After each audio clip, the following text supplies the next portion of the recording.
Hello everyone, welcome back to a brand new video and welcome back to the channel. In today's video I am going to install the tank grips है. As you guys can see, यो चाहिँ transparent वाला हो. यसमा चाहिँ अहिले glue छैन, glue चाहिँ यो वाला part मा हो. यसलाई यताबाट उकाएपछि अनि यो भित्र glue छ के अनि त्यसपछि यो stick गर्ने हो. And this is for the one side है, यो left side को लागि हो. Right side चाहिँ install भइसकेछ म देखाउँछु. And the things you are going to need is the cloth and alcohol, cleaning alcohol. Or maybe sanitizer. मसँग चाहिँ sanitizer छ, म त्यही युज गरेको छु. And hair dryer to use it as a heat gun.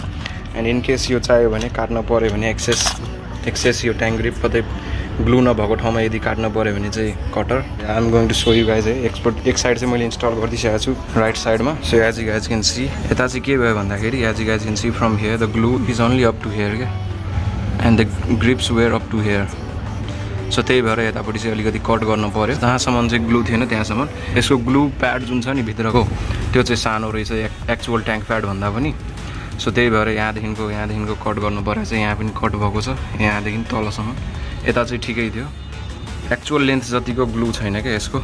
So as you guys can see हल्का air bubble त छ बट त्यतिले फरक पर्दैन होला I guess. So let it be. First time I'm installing it. यो साइड चाहिँ मैले इन्स्टल गरेर पहिला ट्राई गरेको how can I get it install है, कसरी इन्स्टल गर्ने हो भनेर खासमा. Let's install the another side है त. So let's go. So let's heat the area where you are going to install the tank pad है, ट्याङ्क ग्रिप. सो पहिला चाहिँ यसको स्टिकर हाल्नुपर्छ. स्टिकरलाई पनि हिट गर्नले वार्म गर्नु. So it's warm. सुरुमा चाहिँ यो स्टिकर ग्लु जुन छ नि यो लाइक यो ट्याङ्क प्याडको स्टिकर ग्लु यो चाहिँ इन्स्टल गरौँ पहिला यहाँसम्म. अनि त्यसपछि चाहिँ ट्याङ्क ग्रिप इन्स्टल गर्नुपर्छ है त. यसको चाहिँ छुट्टै मेकानिजम रहेछ. अरू ग्रिपमा चाहिँ यो टालेकै आउँछ यो सँगै, तर यसमा चाहिँ यो ग्लु छुट्टै आउने रहेछ क्या. As you guys can see tank grip चाहिँ छुट्टै छ र यो स्टिकर ग्लु चाहिँ छुट्टै छ. सो पहिला यो टाल्नुपर्छ अनि त्यसपछि ट्याङ्क ग्रिप टाल्ने है त. सो लेट्स स्टिक दिस है टु द ट्याङ्क.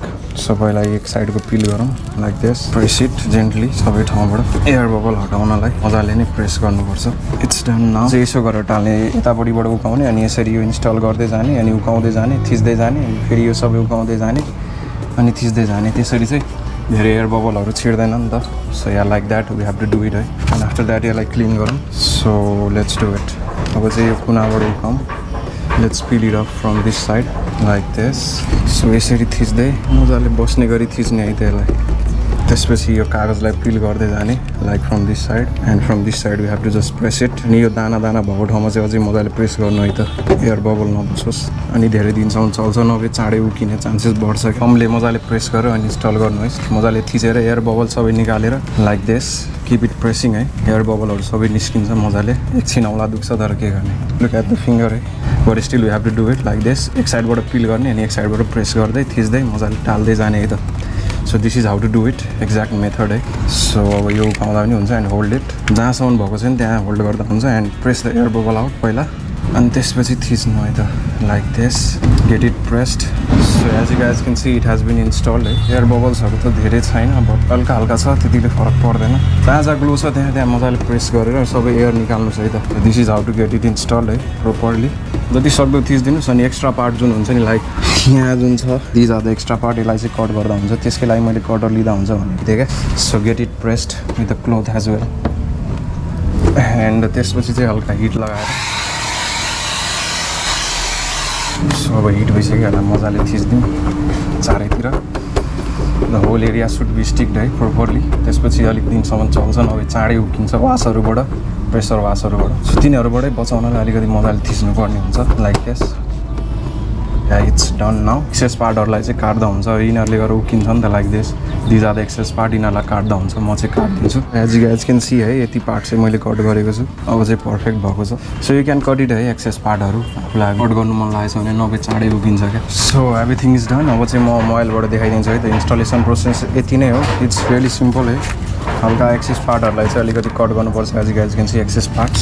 यसको चाहिँ मेकानिजम अलिक छुट्टै रहेछ इन्स्टल गर्ने, नभए चाहिँ अरूहरूमा त कट गर्नु पर्दैन, यसमा चाहिँ कट गर्नुपर्छ. सो या फोनको क्यामेराबाट देखाउँछु how does it look and कताबाट के कट्नु परेको थियो. So yeah let's go. You guys can see it has been installed है. The tank grips have been installed the both sides. Look this is the left side है and the right side, and this is the right side. As you guys can see it has been installed. मजाले टालोस् भनेर हामीले चाहिँ एकछिन घाममा छोडिदिनु पर्छ. So I have leave it under the sun. अझै मजाले टालिन्छ.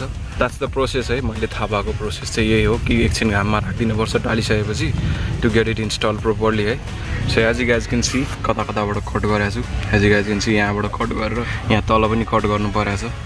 So के भएको छ भन्दाखेरि you guys can see glue यहाँसम्म छ के. त्यो जुन glue छ नि like that sticker part यहाँसम्म छ मात्रै. And the tank grip is up to here. यहाँसम्म थियो क्या. अनि मैले यतिसम्म कट गरेको छु. As you guys can see, त्यो चाहिँ नेसेसरी थिएन. त्यो कट गर्दा पनि हुन्थ्यो किनभने त्यहाँ ग्लु छैन अन्डरनीथ. त्यो त मजाले उकिने नै हो. त्यही भएर चाहिँ त्यसलाई काटेकै राम्रो. So now it looks finished है.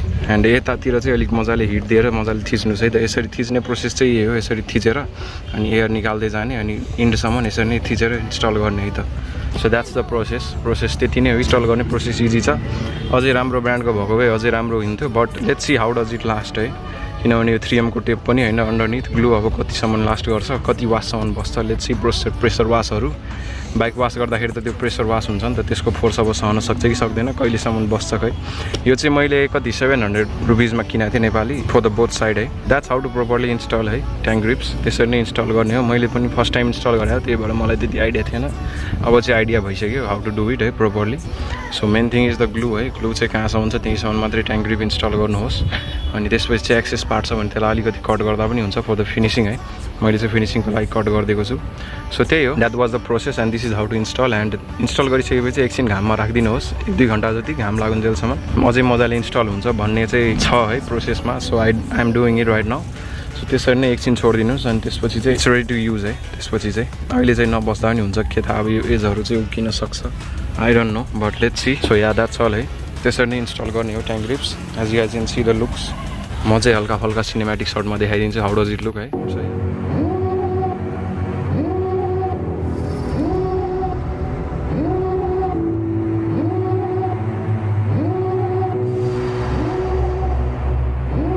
Devil in a red dress, call 911, I'm a killer.